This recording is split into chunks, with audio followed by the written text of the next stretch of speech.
बिस्मिल्लाहिर्रहमानिर्रहीम अस्सलाम वालेकुम। Welcome to our channel MK preparation. Myself Mohammad Azam Mukhtar from education department.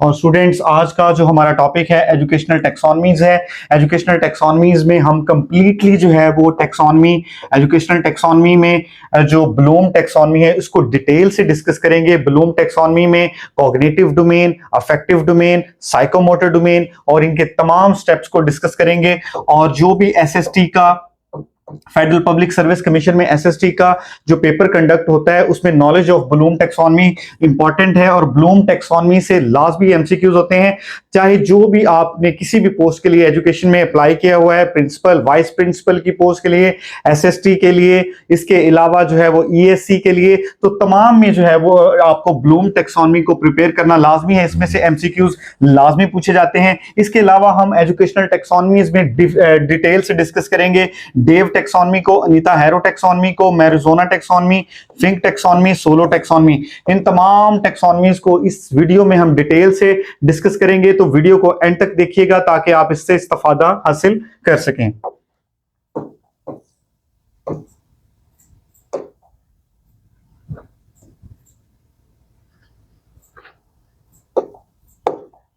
Educational taxonomy. The word taxonomy means classification or arranging things into groups. यहां पे जो taxonomy का मतलब है दर्जाबंदी है, क्लासिफिकेशन का मतलब है दर्जाबंदी करना। हम दर्जाबंदी करते हैं डिफरेंट ग्रुप्स में एजुकेशनल ऑब्जेक्टिव्स की। और educational taxonomy means classification, organizing learning objective into different categories और लेवल्स। तो इसमें अगर हम ब्लूम टैक्सोनॉमी की बात करें तो ब्लूम टैक्सोनॉमी को 3 जो है वो कैटेगरीज में डिवाइड किया गया, जिसमें कॉग्निटिव डोमेन है, अफेक्टिव डोमेन है और थर्डली जो है वो साइकोमोटर डोमेन है। ये क्या करती है? It helps the teacher to arrange learning from simple to complex stages. इसमें लर्निंग को सिंपल से कॉम्प्लेक्स स्टेजेस की तरफ जो है वो ले जाया जाता है। स्टूडेंट्स को पहले आसान चीजें जो है वो समझाई जाती हैं, उसके बाद जो है वो डिफिकल्ट कॉन्सेप्ट, डिफिकल्ट स्टेजेस के बारे में स्टूडेंट्स को बताया जाता है। जैसे मैंने आपको पहले बताया, learning is divided into cognitive, affective, psychomotor domain. तो यहाँ पे लर्निंग को 3 जो है वो कैटेगरीज में डिवाइड किया गया है। क्यों किया गया है? ताकि टीचर जो है वो अपने लेसन्स को प्लान कर सकें, अपनी एक्टिविटीज को प्लान कर सकें और exams according to students learning needs. Different categories के डिफरेंट लेवल्स होते हैं स्टूडेंट्स के, उस लेवल की बेस पे जो है वो एग्जाम्स को बनाया जाता है ताकि स्टूडेंट्स जो है मैक्सिमम जो है वो उसमें अपनी आउटपुट दे सके। ब्लूम टैक्सोनॉमी की बात कर लें, ब्लूम टैक्सोनॉमी को बेंजामिन ब्लूम्स ने डेवलप किया था इन 1956 में इसको डेवलप किया गया। The system used to classify learning into different levels. तो इसमें डिफरेंट लेवल्स में लर्निंग को डिवाइड किया गया, जिसमें जो है वो नॉलेज है, कंप्रीहेंशन है, एप्लीकेशन है, एनालिसिस है, सिंथेसिस है एंड लास्टली जो है वो इसकी स्टेज इवैल्यूएशन है। It helps the teacher to understand students learn how to improve teaching methods। यहाँ पे ब्लूम टैक्सोनॉमी में क्या होता है, कॉग्निटिव डोमेन में ये टीचर्स को हेल्प आउट करता है ताकि वो अपने टीचिंग मेथड्स को ज्यादा से ज्यादा इंप्रूव कर सकें। टीचिंग मेथड्स की अगर हम बात करें, इसमें लेक्चर मेथड है, एक्टिविटी बेस्ड टीचिंग मेथड है, कोऑपरेटिव लर्निंग मेथड्स है, डायरेक्ट मेथड है, indirect method, different teaching methods हैं जिसमें जो है वो टीचर अपने टीचिंग मेथड्स को इंप्रूव कर सकते हैं, डिफरेंट एक्टिविटीज को अपने लेसन प्लान में इंक्लूड कर सकते हैं for the proper understanding of their students. Bloom's taxonomy explain करती है simple thinking skills to higher thinking skills. तो अगर हम बात कर रहे थे ब्लूम टैक्सोनॉमी की कॉग्निटिव डोमेन की, कॉग्निटिव डोमेन का ताल्लुक मेंटल एबिलिटीज के साथ होता है, एक बच्चे के सोचने और समझने की सलाहियत के साथ होता है कि एक बच्चा क्या सोचता है, कैसे सोचता है। ये सारी चीजें जो है वो ब्लूम टैक्सोनॉमी की कॉग्निटिव डोमेन में डिस्कस की जाती हैं और सिंपल से हायर लेवल थिंकिंग की तरफ मूव किया जाता है। It is widely used in schools for planning lessons, teaching and classroom activities. तो यहाँ पे टीचिंग को ऑर्गेनाइज करने के लिए और ज्यादा से ज्यादा क्लासरूम एक्टिविटीज को लेसन प्लान में शामिल किया जाता है ताकि स्टूडेंट्स एक्टिविटीज के जरिए से चीजों को समझ सकें। पर्पस ऑफ ब्लूम टैक्सोनॉमी की अगर हम बात करें, it helps a teacher to set clear objectives for the students. Teachers को मदद मिलती है ताकि वो लर्निंग ऑब्जेक्टिव्स को डिफाइन कर सकें। It guides the teacher in preparing lesson. Teachers को हेल्प मिलती है कि वो लेसन को प्लान कर सकें, एक्टिविटी को डिजाइन कर सकें और एग्जाम्स को प्लान कर सकें according to the needs and desired of the students. It improves the students thinking skills from basic memorization to critical thinking. यहाँ पे जो मूव करता है स्टूडेंट, सबसे पहले वो चीजों को सीखता है, चीजों को रटा लगाता है, वो पहली स्टेज में होता है मेमोराइजेशन स्टेज में, जिसको हम नॉलेज स्टेज कहते हैं। उसके बाद वो मूव करता है सिंपल टू कॉम्प्लेक्स स्टेजेस की तरफ। तो लास्टली जो है वो उसकी क्रिटिकल थिंकिंग और क्रिएटिविटी की जो स्किल्स होती हैं वो बच्चे में डेवलप होती हैं।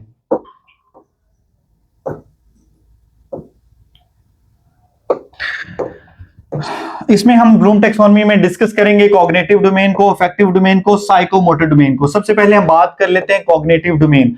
कॉग्निटिव डोमेन को बेंजामिन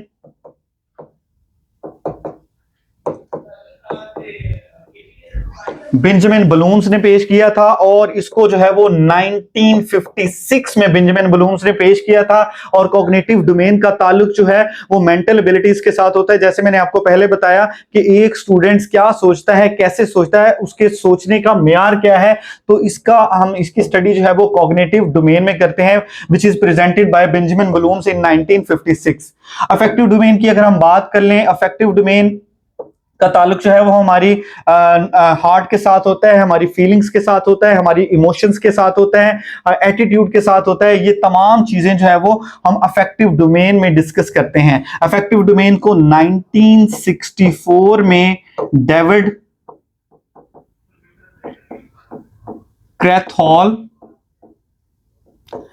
क्रैथहॉल ने इसको 1964 में पेश किया था। और अगर हम बात करें साइकोमोटर डोमेन की, तो साइकोमोटर डोमेन को सिम्पसन ने 1972 में पेश किया था। अब इसको याद करने का सिंपल सा फॉर्मूला यह है कि इन तमाम में जो है वो 8 इयर्स का गैप है। जैसे 1956 में सबसे पहले कॉग्निटिव डोमेन को पेश किया बेंजामिन ब्लूम्स ने, अफेक्टिव डोमेन को 1964 में after the gap of 8 years 1964 में डेविड क्रैथहॉल ने इसको पेश किया, और सिम्पसन ने 1972 में साइकोमोटर डोमेन को पेश किया, जिसका ताल्लुक हमारी मोटर स्किल्स के साथ होता है, हमारी स्किल डेवलपमेंट के साथ होता है। कॉग्निटिव डोमेन को हम बात कर लेते हैं, उसमें जो है वो 6 स्टेजेस हैं। जो फर्स्ट 3 स्टेजेस हैं इनको हम लॉट कहते हैं, लोअर ऑर्डर थिंकिंग स्किल्स, और जो लास्ट 3 स्टेजेस हैं ये HOT हैं, जिनको हॉट कहते हैं, हायर ऑर्डर थिंकिंग स्किल्स। सबसे पहले हम नॉलेज की बात करते हैं। नॉलेज में किसी भी चीज को हम रिकॉल करते हैं, उसको रटा लगाते हैं, कंप्रीहेंशन में उसको समझते हैं, एप्लीकेशन में उसको अप्लाई करते हैं, एनालिसिस में उसके ब्रेक डाउन करते हैं, उसको मटेरियल को डिफरेंट पार्ट्स में तकसीम करते हैं, सिंथेसिस में क्या करते हैं, जो डिफरेंट पार्ट्स में नॉलेज को डिवाइड किया है उसको इकट्ठा किया जाता है, उसको सिंथेसाइज किया जाता है, और इवैल्यूएशन में हम उसका जो है वो उसकी जजमेंट करते हैं। तो इसी तरह ये इफेक्टिव डोमेन है, इसको भी हम डिटेल्स के साथ डिस्कस करेंगे। ये साइकोमोटर डोमेन है, इसके जो है वो 7 स्टेप्स हैं। अगर इनको याद करने का फॉर्मूले की तरफ बात की जाए, तो जस्ट आपने करना है ये है कि इन सब के जो है वो फर्स्ट लेटर्स को रिमाइंड कर लेना है, KCAASE। इसमें जो है वो knowledge, comprehension, application, analysis, synthesize and evaluation. तो इसकी जो है वो 6 स्टेजेस हैं। तो आप जस्ट एक वर्ड्स को याद करने के बाद जो है वो इसकी स्टेजेस को इजीली जो है वो याद कर सकते हैं। इसके बाद हम बात करते हैं अफेक्टिव डोमेन की। अफेक्टिव डोमेन में जो है वो 5 स्टेजेस हैं। इसके लिए भी आप RRVOC एक वर्ड याद करने के बाद इसको इजीली रिमाइंड कर सकते हैं, receiving, responding, valuing, organizing and characterization. तो ये 5 जो है वो स्टेप्स हैं जो कि अफेक्टिव डोमेन से इनका ताल्लुक है। उसके बाद हम डिस्कस करते हैं साइकोमोटर डोमेन, PSGMCAO। अगर आप ये वर्ड जो है वो याद कर लेते हैं, perception, set, guided response, mechanism, complex overt response, adaptation and origination, तो ये स्टेप्स हैं। इन 3 वर्ड्स की बेस पे आप इजीली जो है वो इसको रिमाइंड कर सकते हैं, इसको याद कर सकते हैं, क्योंकि पेपर में अक्सर जो है वो पूछा जाता है what is the highest level in psychomotor domain, that is origination. और अक्सर औकात पूछा जाता है what is the first stage and lower stage at affective domain which is receiving, which is the highest stage in cognitive domain which is evaluation. तो इस तरह के एमसीक्यूज जो है वो डिफरेंट पेपर्स में पूछे जाते हैं। तो अगर आप इजीली जो है वो इसको याद करना चाहते हैं तो इन 3 वर्ड्स को याद करें। 8 इयर्स का इसमें गैप है और इसके जरिए से आप इसको इजीली याद कर सकते हैं। Bloom taxonomy has 3 major domains, इसकी 3 मेजर डोमेन्स हैं। और सबसे पहले जो है वो कॉग्निटिव डोमेन, जैसे मैंने आपको पहले बताया, it is related with the thinking and mental skills.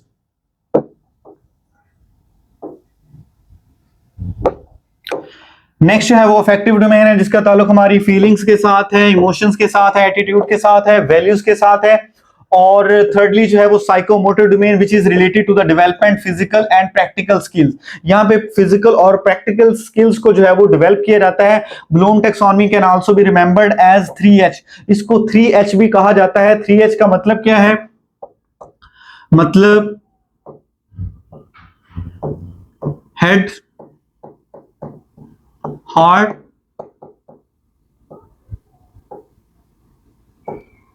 And hand.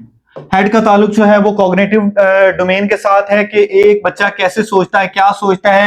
Head और हार्ट की बात करें तो उसकी जो है वो फीलिंग्स क्या है, उसकी इमोशंस क्या है, ये जो चीजें होती हैं, एटीट्यूड्स, वैल्यूज, इसका ताल्लुक हार्ट के साथ होता है। और लास्टली हम बात करें हैंड, तो जो भी हमारी प्रैक्टिकल स्किल्स होती हैं उनको जो है वो हम खुद से परफॉर्म करके जो है वो सीखते हैं, तो इसका ताल्लुक हैंड के साथ है, तो इसलिए इसको 3H भी कहा जाता है।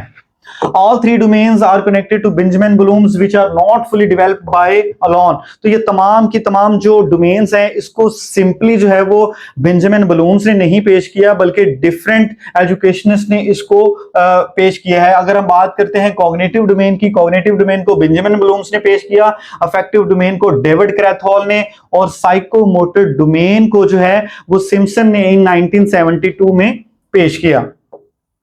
सबसे पहले हम बात कर लेते हैं कॉग्निटिव डोमेन, जिसका ताल्लुक हमारे हेड के साथ है, थिंकिंग स्किल के साथ है, मेंटल एबिलिटीज के साथ है। Cognitive domain was presented in 1956 by Benjamin Bloom।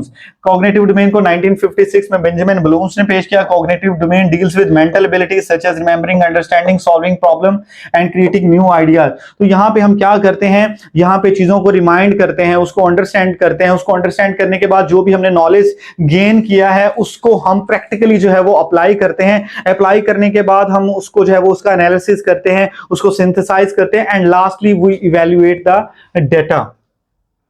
Teachers use the domain to develop students intellectual abilities. Teacher जो है वो इस डोमेन को यूज करता है स्टूडेंट्स की इंटेलेक्चुअल एबिलिटीज को जानने के लिए, step by step from easy to difficult level.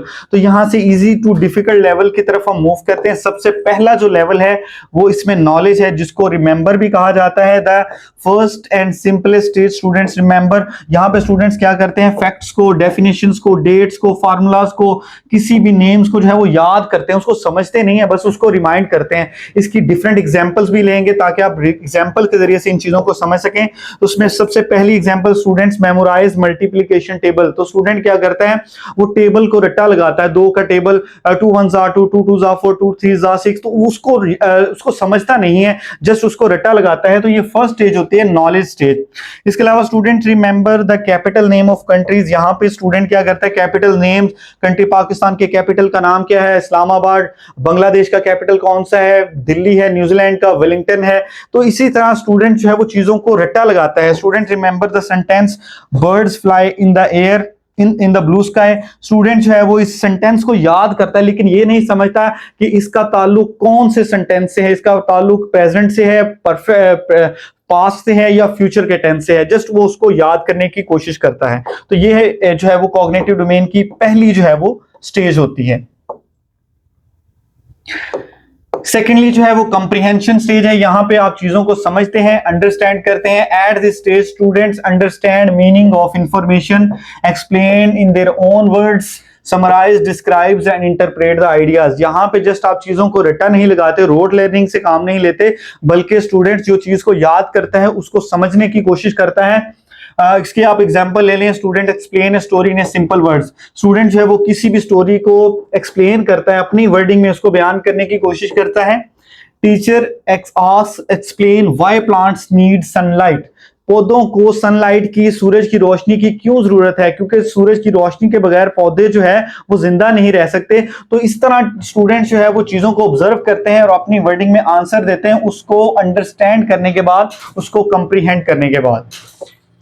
Student can translate understand the meaning of English sentence. Student जो है वो किसी भी इंग्लिश सेंटेंस को पढ़ते हैं, उसके मीनिंग को समझते हैं, तो ये जो है वो कंप्रीहेंशन में आ जाता है।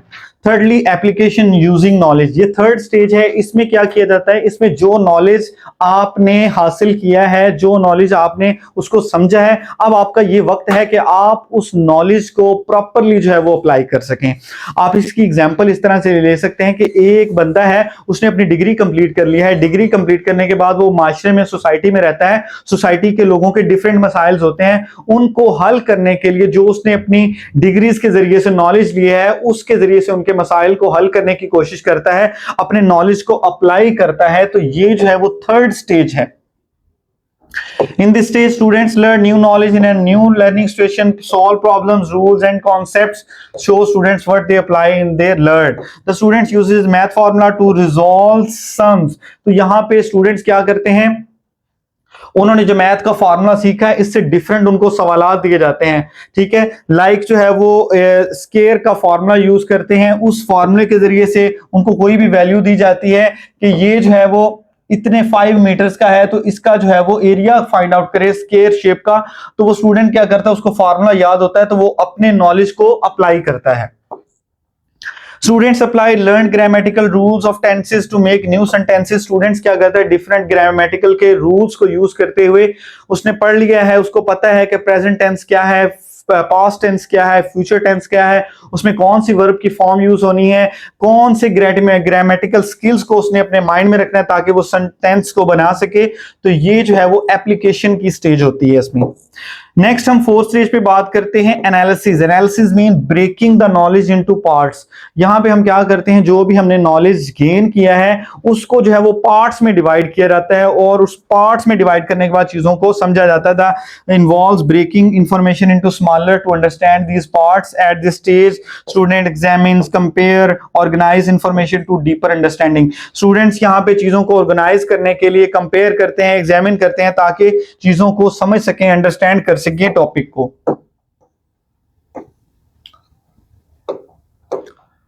एग्जाम्पल आप ले लें, Ali wants to purchase a computer. Ali computer को परचेज करना चाहता है। डिसीजन अपना लेने से पहले वो एनालाइज करता है डिफरेंट कंपोनेंट्स की, वो देखता है कि उसकी रैम कितनी होनी चाहिए, रैंडम एक्सेस मेमोरी को कहते हैं, रीड ओनली मेमोरी उसकी रोम कितनी हो, इंटरनल हार्ड उसकी एसएसडी कितनी होनी चाहिए, ग्राफिक कार्ड कौन सा लगा हो, प्रोसेसर कौन सा हो, कीबोर्ड कैसा होना चाहिए, माउस कैसा होना चाहिए। तो ये तमाम चीजों का वो क्या करता है, एनालाइज करता है। उसको एनालाइज करने के बाद वो फिर डिसाइड करता है कि उसके लिए कौन सा कंप्यूटर जो है वो बेस्ट है। The process of breaking down the information into parts is known as analysis. तो यहाँ पे क्या किया जाता है, नॉलेज को डिफरेंट पार्ट्स में डिवाइड किया जाता है। The fifth stage is synthesis. In synthesis level, students create something new by combining ideas, knowledge, skills.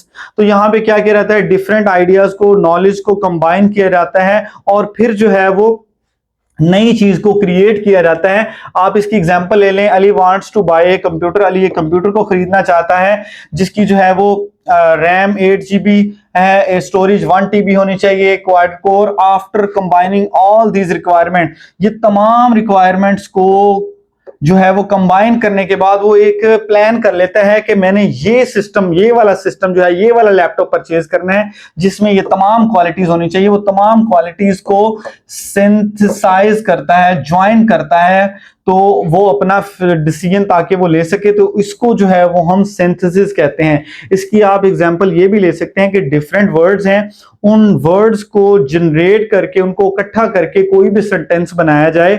Like हम कहते हैं अली किल्ड द स्नेक, ये एक सेंटेंस है। अब आपको डिफरेंट वर्ड्स दे दिए गए हैं, किल्ड, अली, द स्नेक। तो आप क्या करते हैं, इन तमाम वर्ड्स को ज्वाइन करते हैं, ज्वाइन करने से एक सेंटेंस बनाते हैं। तो ये भी एक सिंथेसिस की एग्जांपल है। नेक्स्ट जो है वो इवैल्यूएशन को डिस्कस कर लेते हैं। इसको कहते हैं जज करना, किसी भी चीज को जज करना is the evaluation and it is the highest level of cognitive domain. ये कॉग्निटिव डोमेन का सबसे हाई लेवल है। The high stage in the traditional Bloom taxonomy, students make judgment. यहां पे क्या करते हैं, स्टूडेंट्स जजमेंट करते हैं, अपना ओपिनियंस देते हैं ताकि वो अपने डिसीजंस को जस्टिफाई कर सकें। क्रिटिकल थिंकिंग जो है वो इस स्टेज में लास्ट स्टेज जो होती है वैल्यूएशन, यहाँ पे क्रिटिकल थिंकिंग स्किल्स जो है वो डेवलप होती हैं।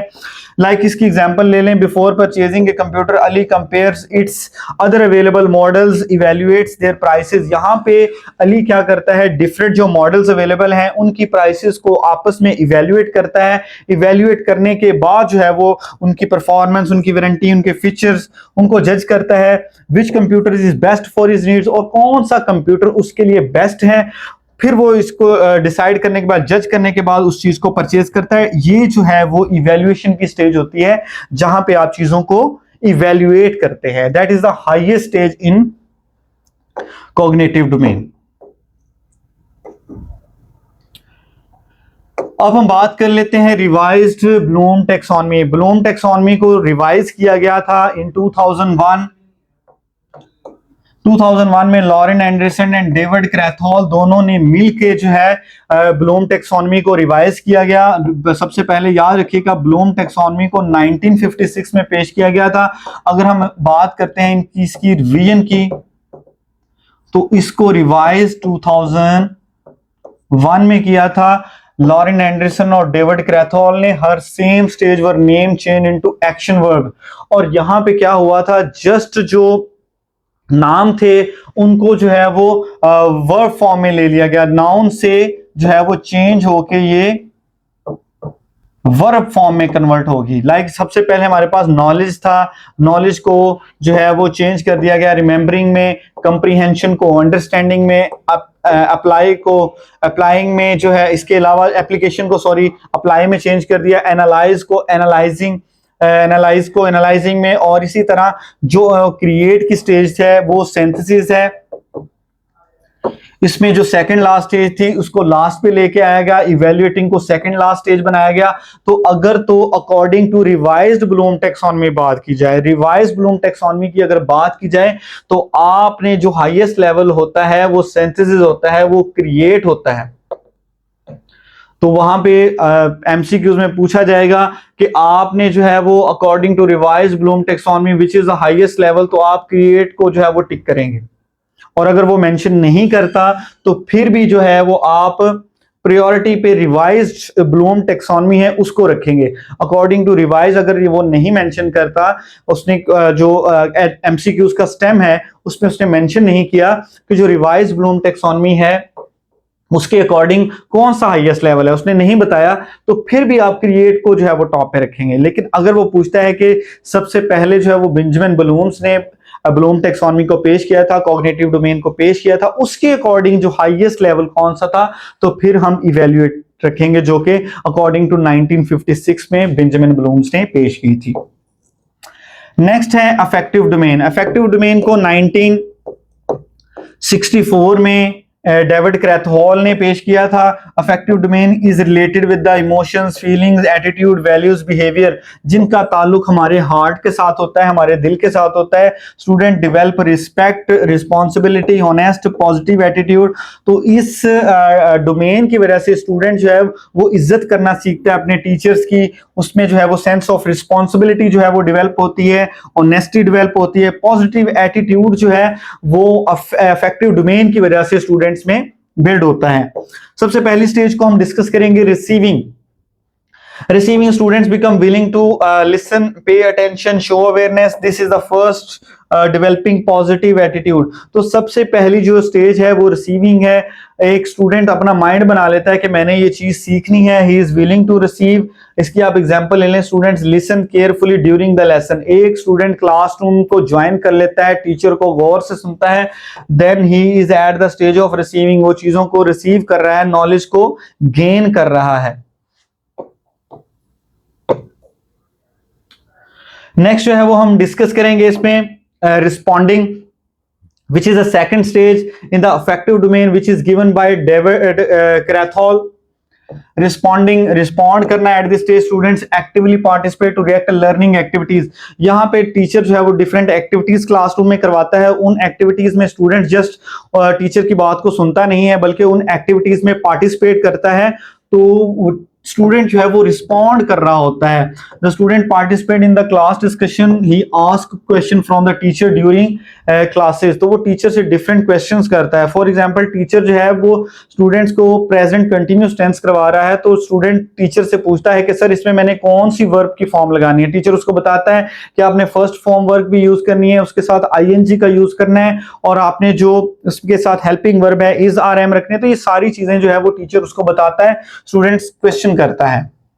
वैल्यूइंग की अगर हम बात करें, students begin to believe the importance certain values behavior, they appreciate good and bad attitude. यहाँ पे स्टूडेंट जो है वो अपना वैल्यू करता है, रिस्पेक्ट करता है अपने टीचर्स की, क्लासमेट्स की, students values honesty during examination. Students जो है वो ईमानदारी सीखता है कि अगर मैंने एग्जाम्स में पेपर देने हैं तो मैंने चीटिंग नहीं करनी, वो अपनी वैल्यूज को डेवलप करता है।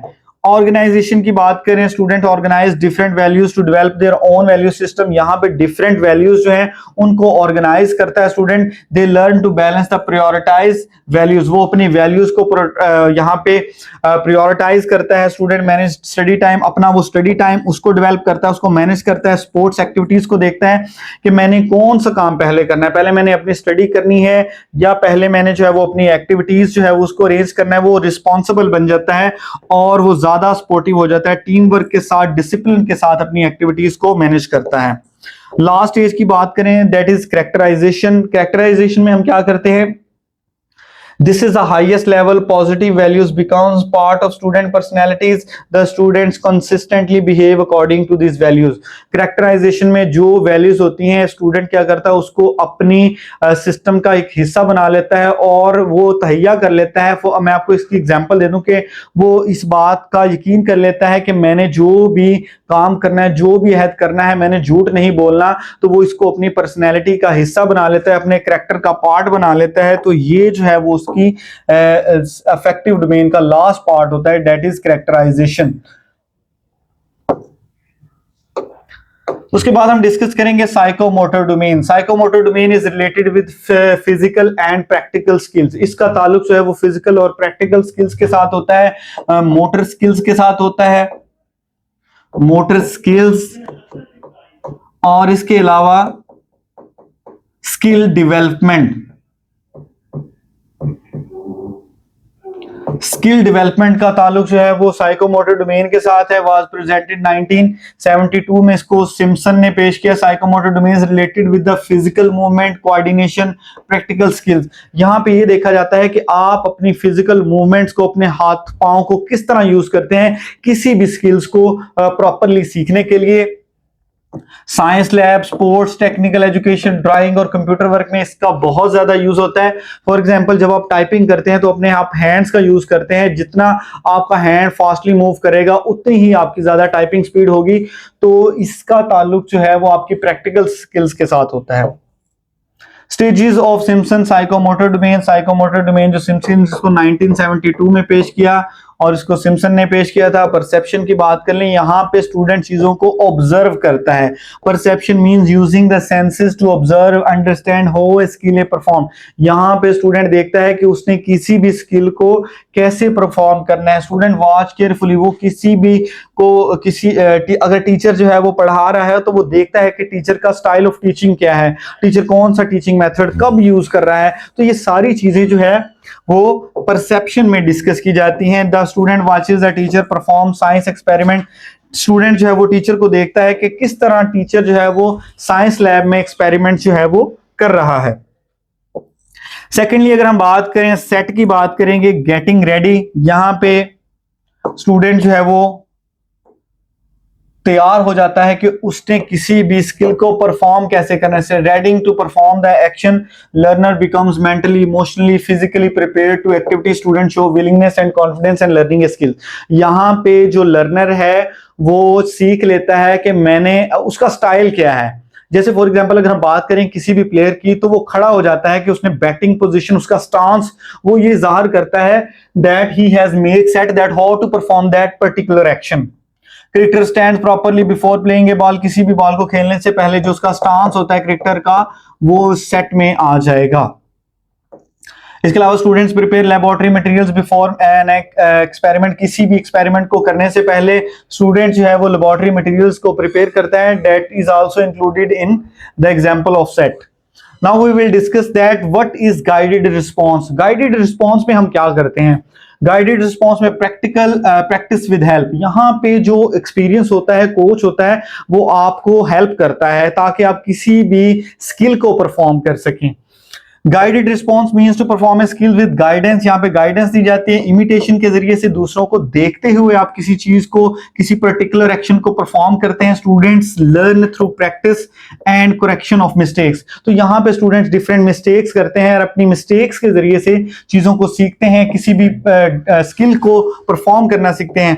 इसकी आप एग्जाम्पल ले लें, player practices a straight drive by following the coach instruction. तो यहाँ पे एक लर्नर क्या करता है, एक प्लेयर क्या करता है, एक कोच से इंस्ट्रक्शंस लेता है और उसी के अकॉर्डिंग वो डिफरेंट शॉट खेलता है। वो देखता है कि उसने पुल शॉट को कैसे खेलना है, वो देखता है उसने कवर ड्राइव जो है वो कैसे खेलनी है। Student perform chemistry experiments by following the teacher steps. यहाँ पे टीचर जो है वो उसको इंस्ट्रक्शन देता है, गाइड करता है और वो किसी भी केमिस्ट्री का जो एक्सपेरिमेंट है उसको लैब में परफॉर्म करता है। The fourth step is mechanism perform confidently। यहाँ पे लर्नर इस काबिल हो जाता है कि वो अपने स्किल्स को कॉन्फिडेंटली जो है वो परफॉर्म कर सके। Mechanism means learner can perform the skill with confidence less guidance. यहाँ पे उसको गाइडेंस की कम जरूरत होती है और वो किसी भी टास्क को कॉन्फिडेंस के साथ वो परफॉर्म कर सकता है। आप इसकी एग्जांपल ले लें, player can play straight drive correctly confidently without needing constant guidance. तो यहाँ पे जो लर्नर है, जो प्लेयर है, वो इस काबिल हो जाता है कि उसको कोच की इतनी ज्यादा इंस्ट्रक्शंस की, गाइडेंस की जरूरत नहीं पड़ती, बल्कि वो किसी भी स्किल को, किसी भी शॉट को कॉन्फिडेंटली जो है वो परफॉर्म कर सकता है। इसकी और एग्जांपल ले लें आप, student type on keyboard smoothly. एक स्टूडेंट जो है वो, एक लर्नर इस काबिल हो जाता है कि वो टाइपिंग जो है वो कॉन्फिडेंटली कर सकता है without mistakes. He can type whatever he wants to type. The next thing, complex over response. Complex over response में क्या होता है, हम किसी भी की चीज को, एक्शंस को परफॉर्म कर सकते हैं skilfully. Learner perform the difficult skills accurately, smoothly, efficiently. Performance becomes automatic, highly coordinated. Student need to do difficult task with confidence.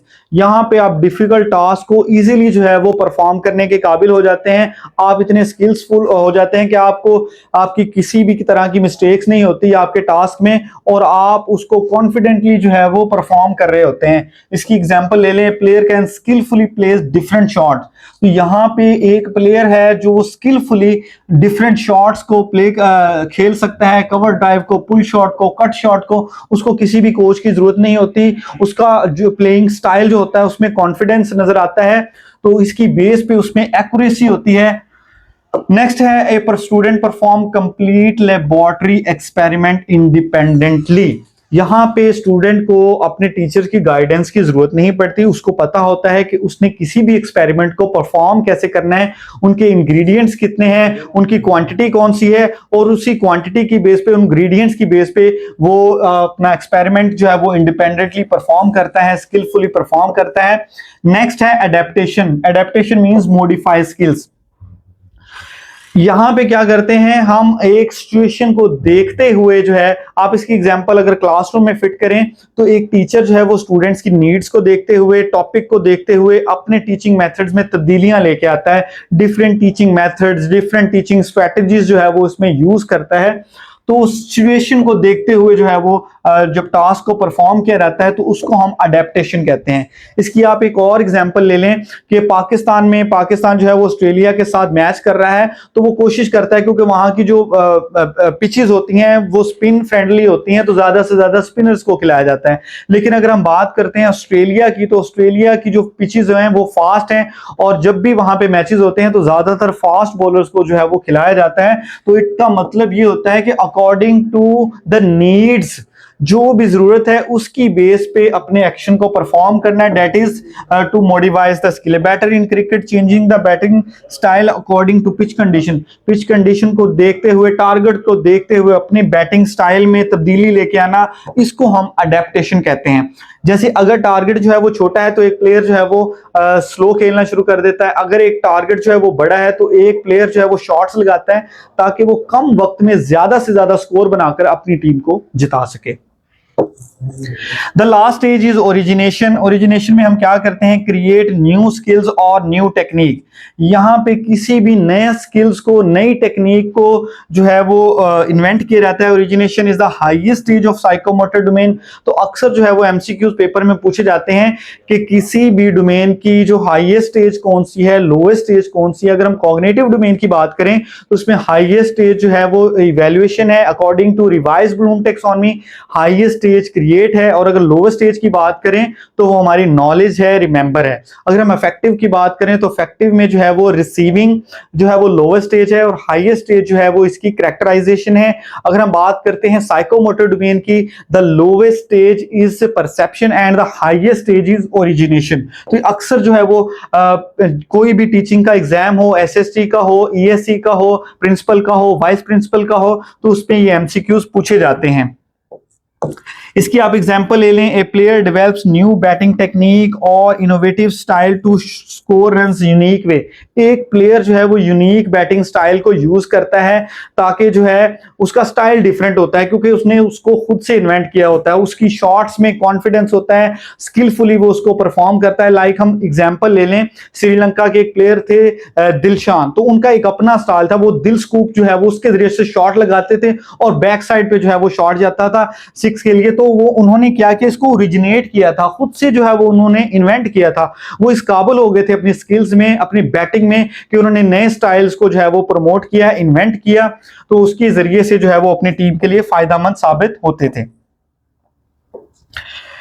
Example भी आपको दे दी। अब हम बात करते हैं Bloom taxonomy, very important for educational tools है टीचर्स के लिए, स्टूडेंट्स के लिए, क्योंकि इसके जरिए से जो टीचर हैं वो अपने टीचिंग मेथड्स को, अपने जो है वो लेसन प्लान को ज्यादा इफेक्टिव बना सकते हैं। सिंपल से कम्प्लेक्स की तरफ टीचर जो है वो मूव करते हैं। By cognitive and effective psychomotor domain teacher can provide complete learning experience for classroom, ताकि क्वालिटी एजुकेशन को प्रमोट किया जा सके। और ये तमाम चीजें जो है वो ब्लूम टैक्सोनॉमी को स्टडी करने से और इसके ऊपर प्रैक्टिकली इसको इंप्लीमेंट करने से ही एक टीचर सीख सकता है।